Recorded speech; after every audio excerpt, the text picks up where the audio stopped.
नमस्कार,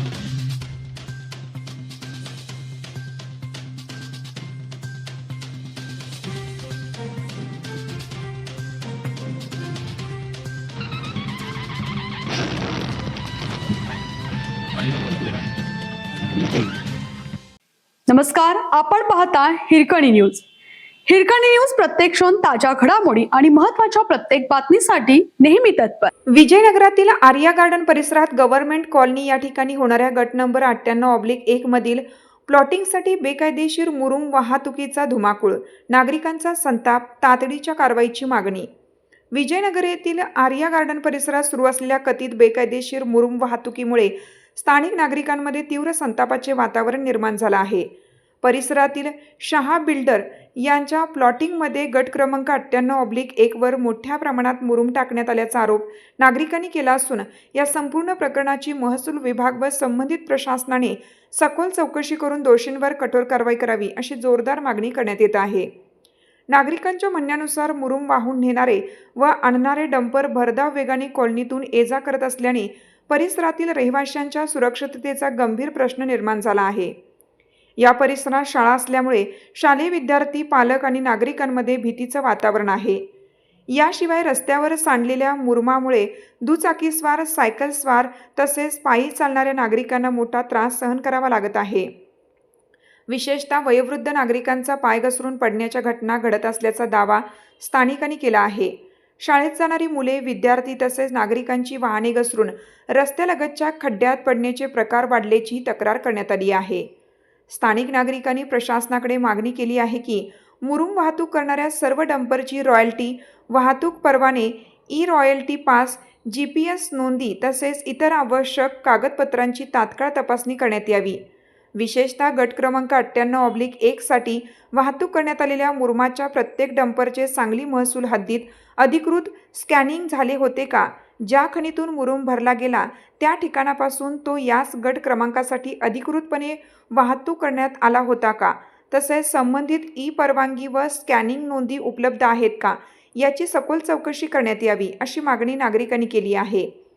तसेच या संपूर्ण प्रकरणात महसूल विभागातील संबंधित तलाठी, मंडळाधिकारी, तहसीलदार तसेच इतर जबाबदार अधिकाऱ्यांनी त्यांच्या कर्तव्यात कसूर केली आहे का याचीही खातेनिहाय चौकशी करण्यात यावी.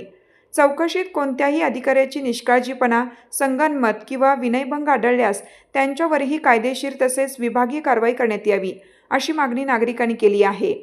याशिवाय गट क्रमांक 98/1 वरील संबंधित जागेवरील कामकाज तात्काळ स्थगित करून आवश्यक कायदेशीर कारवाई करावी.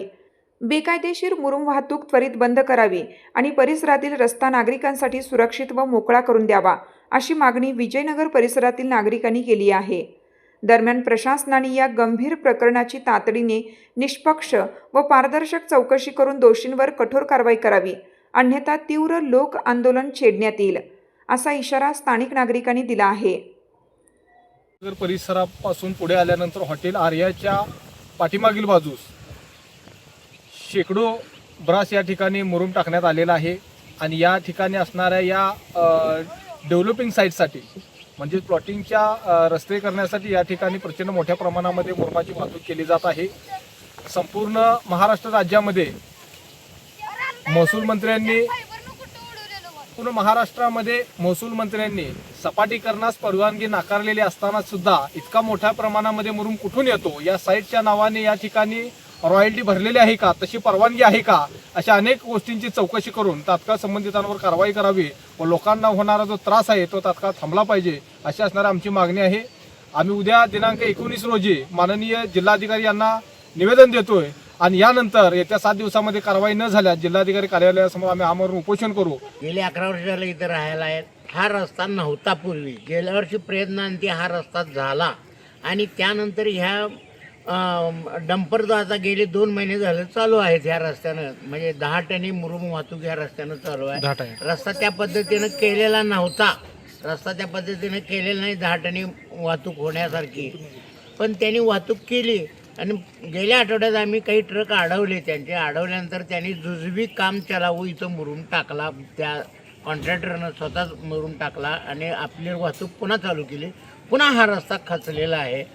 गेली 6 महिने झालं पाण्याची तक्रार आहे आमची या कॉलनीमध्ये. नवीन टाकी बांधल्यापासून पाणी आम्हाला कमी येतं. आम्ही आमच्या तक्रारी वेळोवेळी त्या संबंधित नगरसेवकाकडे सांगितलेले आहेत. कुणी ह्याच्यावर तोडगा काढलेला नाही. पाण्यासाठी काय करणार आहेत आम्हाला माहिती नाही. वाढीव घरपट्टीच्या नोटिसा आलेल्या आहेत, त्या भराय इथं प्लॉट पाडलेत त्या बिल्डरने. त्या प्लॉटवर रस्ते केलेत त्यांनी, रस्ते करायला लागले. त्या रस्त्यावर टाकण्यासाठी नाव मी माहित नाही आम्हाला. बिल्डरांचं नाव काय? शहा. हे कधीपासून चालू आहे? 2 महिने झाले. बरं, हे मुरुम वाहतूक करत असताना तुम्हाला काही त्रास? रस्ता खचला ना सगळा. रस्ता खचला आहे. अपघात वगैरे काय झालं? रात्रीची गाडी येईल, लाईट नसेल का पडलोय मी. पाण्याची पाईप फुटल्या, हा? टू व्हीलर टू व्हीलर संध्याकाळी येत नाही, पडलोय मी एक दिवशी. पाण्याचे पाईप फुटल्याच्या तक्रारी आहेत. गाडीवरून कोण पडलंय? सायकलवरून? मी गाडीवरून या साईडला पडलो तू.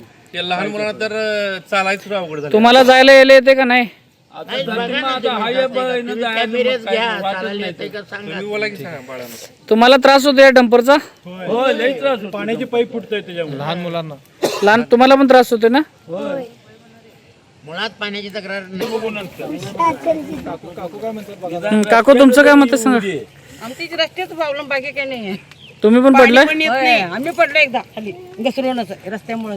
होय, की काय सकाळी रात्री घसरलो तुम्ही. तुम्हाला लागलं काय? नाही लागलं. डंपर थांबला का नाही मग? नाही